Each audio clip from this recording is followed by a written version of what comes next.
In this video, I'll show you how to solve the ALEKS problem called solving for a reactant in solution. There are two different versions of this problem. I'm going to show you how to solve the version of the problem that has a story related to the EPA. And then when I'm done, I'm going to also talk about how to solve the other version of the problem, which has something to do with indigestion and heartburn and antacids and stuff like that. So for this problem in general, not just the EPA version, but for the problem in general, one of the challenges with this problem is that there's a ton of information in the problem, and the majority of it is stuff that has nothing to do with actually solving the problem. So part of your challenge here is sort of picking through the information and deciding what you need and what you should ignore. Now, in this version of the problem, the EPA version, you're going to see in the problem statement there are three numbers in the problem statement. One of them is going to be a volume, and that is a number that you need. We're going to need to use that eventually. One of the numbers is going to be a mass. It might be grams. It might be a derivative of grams, like mine is milligrams. I've seen some with micrograms, but there's a mass as well. And then one of the numbers is a unit of molarity or a derivative of molarity. This number you don't need to solve the problem, so we're just going to ignore that. It's not important. These are the two numbers that you need to actually solve the problem. Now the one, this volume, we're not going to use till the very end of the problem, so we're just going to kind of put this one on pause. The mass, this I'm going to highlight a little bit more. This is actually the starting point for the solution of the problem. 8.3 milligrams of silver chloride. The silver chloride is one of my products in this reaction, and you can see that I went ahead and looked up the molecular weight of AgCl. I'm going to need that in the problem. So this is where I'm going to start with the problem, the solution. The next thing that you need to do is identify what ALEKS is actually asking you to figure out, and that's going to be in the very end of the problem statement. It's asking us to calculate the concentration of iron 2 chloride. Iron 2 chloride is a reactant, and you can see I went ahead and looked up the molecular weight for that guy as well. ALEKS wants the concentration of iron 2 chloride, and it's telling us what units it wants us to use, milligrams per liter. The liter is where this 250 milliliters is going to come back into play. So what we are needing is the milligrams of FeCl2. That's what this problem is asking us to figure out, the milligrams of FeCl2 per 250 milliliters. So our actual first thing that we're trying to calculate is how many milligrams of FeCl2 we have.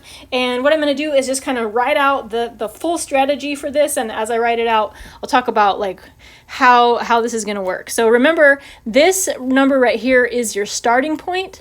The mass that has been provided to you by ALEKS, that's your starting point. So you're going to take whatever that unit is. For me, it's milligrams. Yours might be micrograms. It might be regular grams. We're going to take that mass and that molecule, and if it's not already in grams, we're going to need to convert that into grams. So that's going to be step number one. And again, maybe you're starting here, but probably not. You're probably going to have to convert into grams. Once we get grams calculated, then we are going to use the molecular weight to calculate the moles of that same molecule. Once we know how many moles we have, we're going to use stoichiometry to convert into the molecule that ALEKS is asking us to solve for. For me, it's the FeCl2. And once we have moles of that molecule, we're going to convert into grams of that same molecule. And then depending on what ALEKS is actually asking you to calculate, what that unit is right there, depending on what that unit is, you might need to do one more conversion. I need to convert one more time into milligrams of FeCl2. So again, this whole first half is going to be based on the molecule that ALEKS has provided you with a mass measurement for. You're going to convert into grams of that molecule and then convert into moles of that molecule. Then we're going to use stoichiometry to convert into the molecule that ALEKS is asking us to calculate something for. We're going to go from moles into grams using its molecular weight, and then grams into whatever mass unit ALEKS is looking for. So let's go ahead and actually set that math up. We're going to start with 8.3 milligrams of AgCl. We're going to do a milligram to gram conversion, so we want milligrams down on the bottom and we want grams up on top. Milli is 10 to the minus 3, so that means 1 milli is 10 to the minus 3 grams. And then we're going to convert grams of AgCl into moles of AgCl using the molecular weight that I looked up earlier, 100, and I'm just going to round it to 143 just to save space. And in these steps, we can kind of follow through the math and see how it's working out. We're into moles of AgCl.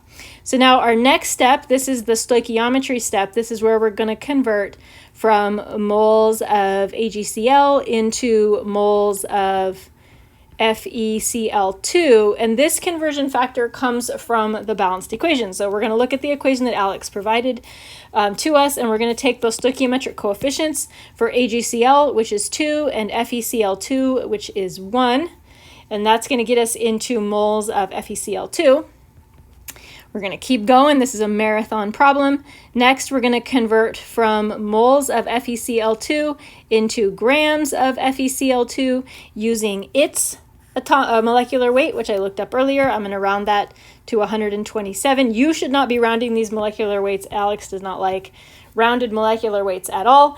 And then in the last step, I'm converting from grams into milligrams. And why am I doing that? Because if I look at the answer, the units of my answer, I can see that ALEKS wants my answer in units of milligrams. You might not be converting into milligrams in this last step. You might be leaving it in grams. You might be converting into some other metric unit. Milli is 10 to the minus 3.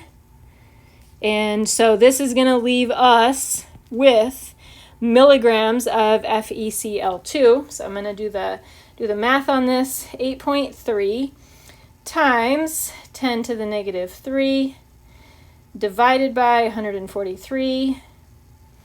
Also have 2 down there in the denominator.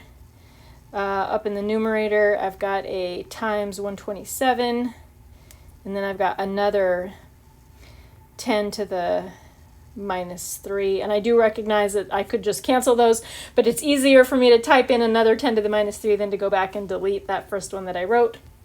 So this is going to give me 3 point, ALEKS I can see says is going to say 2 sig figs here.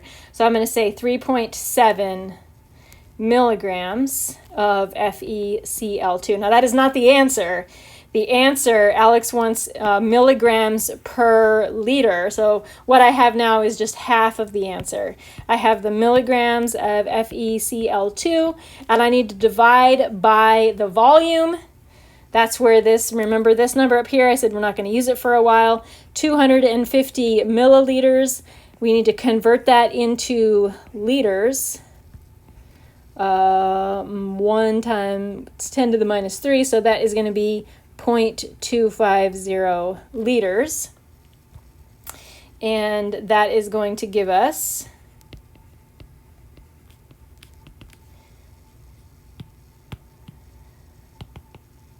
an answer of, to 2 sig figs, 15 milligrams per liter, which is what ALEKS is looking for. So this is a pretty tedious problem. Now, when I was flipping through these, all of the EPA versions of this problem, even though they had different reactions, they are all following this same format. The only variations that I saw had to do with the metric prefix on that mass unit. And so this strategy should work for any version of any one of the EPA versions of this problem. Now, the other version of the problem has to do with indigestion and burping and CO2 gas, and that is actually a slightly different strategy. You're going to take a slightly different strategy. So in that particular version, I'm just going to kind of draw a line here. If that's the problem that you're looking at, then it's asking you, what it's asking you to calculate is a mass, grams of NaHCO3. And every version of the problem I saw, it was asking for a mass in grams of NaHCO3. And that is going to come from moles of that same molecule, NaHCO3. And those, so that's, I'm just trying to kind of line it up with the problem up above. The moles of NaHCO3, you're going to be calculating from the moles of HCl. ALEKS is providing you with information so that you can calculate the moles of HCl. The moles of HCl, you are going to calculate using, ALEKS is providing you with a volume and a molarity. So the moles of HCl are going to come from the molarity times the volume. I gotta make some more room here. The molarity times the volume in liters. So ALEKS is going to give you the molarity. That's going to be like with the capital M symbol. You're going to multiply the molarity by the volume in liters, and that will give you the moles of HCl. So for example, I'm looking at one right now that says it is 0.031 molar HCl, that capital M, and that is the same thing as saying 0.031 moles of HCl per liter. So if you multiply that by the volume in liters, like mine says 0.2 liters, that is going to give me the moles of HCl. You are then going to use the balanced equation to do a mole-to-mole conversion, just like we did right here, a mole-to-mole conversion of HCl into NaHCO3, and then once you know NaHCO3 moles, you're going to convert that into grams.